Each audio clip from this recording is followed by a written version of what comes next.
Salam sejahtera dan selamat kembali ke channel yang memaparkan isu-isu semasa dalam dan luar negara.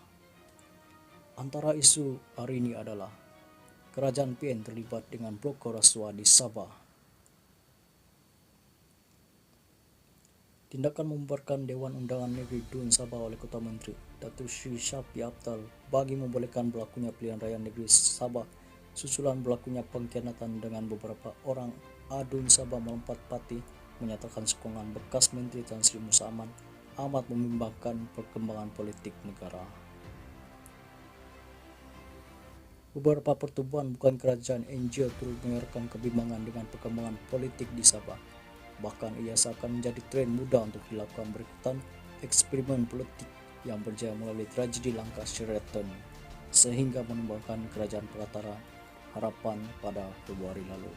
Seakan domino kerajaan bertukar dengan tangan sekelip mata di Johor Melaka Kedah tanpa mandat dan dukungan rakyat mengundi dalam pilihan raya umum ke-14. Pengakuan beberapa Adun Sabah yang mendakwa mereka ditawarkan sejumlah wang dan jawatan untuk berpaling tada bagi menjatuhkan kerajaan dikuasai warisan di negeri berkenaan, mengabaskan kerja-kerja politik kotor di belakang tabir. Antara Adun Sabah yang mengaku ditawarkan ubuan untuk berpaling tada daripada kerajaan warisan ialah Dumi Pijmas Sadal. Beliau dijanjikan bayaran 5 juta untuk meninggalkan warisan dan 20 juta untuk menjadi Menteri Sabah. Sebelum ini, Adun Kepayan Jenderal Sibrang turut mendakwa 3 orang yang datang ke rumahnya di Penampang dan memintanya untuk menukar sokongan. Jenny telah pun membuat laporan polis mengenai kejadian. Isu yang merisaukan adalah bagaimana budaya rasuah terhadap wakil rakyat sangat berluas. Kerajaan Perikatan Nasional PN seakan melobi untuk wakil rakyat mereka berbuat sesuka hati bagi menjatuhkan kerajaan. Pihak tertentu pula telah menjadi broker sekumpulan samseng kongsi gelap atau kartel dada yang boleh membeli, memujuk, menyogok maupun menggugut mana-mana wakil rakyat untuk bersama mereka. Perkara ini sangat terang lagi tersuruh kerana telah pun ada pengakuan dan laporan polis dibuat oleh wakil rakyat di Sabah.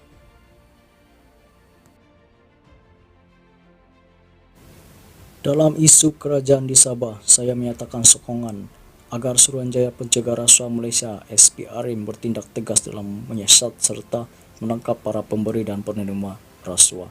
Soal rasuah bukan sesuatu yang kecil untuk dipandang sepi, tetapi adalah sesuatu yang besar kerana boleh menjatuhkan sesebuah kerajaan negeri yang dipilih oleh rakyat. Jika para pemimpin sebagai pembuat dasar atau polisi kerajaan negeri boleh menjual prinsip perjuangan untuk menumbangkan kerajaan sendiri, apakah mereka juga tergamak menjual kedaulatan dan keselamatan negara kepada orang asing? Sabah menjadi contoh betapa mudahnya kerajaan bertukar ganti kerana tindakan bodoh para adunnya dibeli umpama perempuan jalanan yang tiada maruah diri. Saya juga menyokong saranan beberapa pandangan supaya SPRM menyiasat tindakan beberapa adun yang melompat parti di Johor Melaka Kedah di peringkat persekutuan. Apakah para adun dan ahli parlimen ini melompat parti tanpa sembarang imbuhan maupun ganjaran lumayan? Berapakah nilai yang mereka dapat tindakan menukar kem parti dan sokongan kepada pihak lawan politik mereka? Jika Sabah boleh dicagarkan, apakah nasib negeri sasaran selanjutnya seperti Negeri Sembilan dan Selangor? Bagaimana pula pengakuan Perdana Menteri melalui audio dalam mesyuarat Majlis Tertinggi Bersatu bulan Februari lalu yang didakwa merancang untuk menawarkan kepada pemimpin UMNO jawatan dalam kabinet dan JLC. Saya bimbang jika SPRM tidak bertindak tegas menangkap semua pelaku termasuk jika ia membabitkan Perdana Menteri sekalipun. Malaysia menjadi bahan kecaman masyarakat antarabangsa. Dunia melihat Malaysia syarat dengan rasuah seperti negara dunia ketiga yang lain. Amat memalukan kerana skandal ahli-ahli politik yang jelas terdedah ini mula umpama bom jangka yang lebih dahsyat dari skandal 1MDB. Tindakan para pemimpin daripada Kerajaan Perikatan Nasional PN telah menjatuhkan maruah dan integriti wakil rakyat seluruh negara.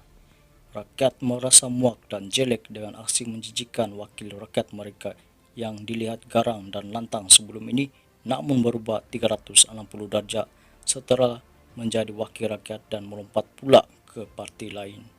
Apakah mereka tidak malu dengan kegigihan rakyat bekerja siang dan malam mengenangkan mereka dan parti yang tidak mendapat atau mengharap apa-apa habuan, sedangkan para pemimpin kenyang dengan jawatan besar dan gaji yang banyak. Tindakan mereka menjadikan rakyat hilang hormat dan percaya kepada politik negara. Ketika mereka meraihkan kejayaan menumbalkan rejim korup, selang beberapa bulan kemudian rejim itu tegak kembali dengan dukungan pemimpin yang mereka pilih. Jika ini berlaku, jangan sampai rakyat memilih mendiamkan diri, tidak mengambil peduli soal politik negara dan memboikot pilihan raya akan datang.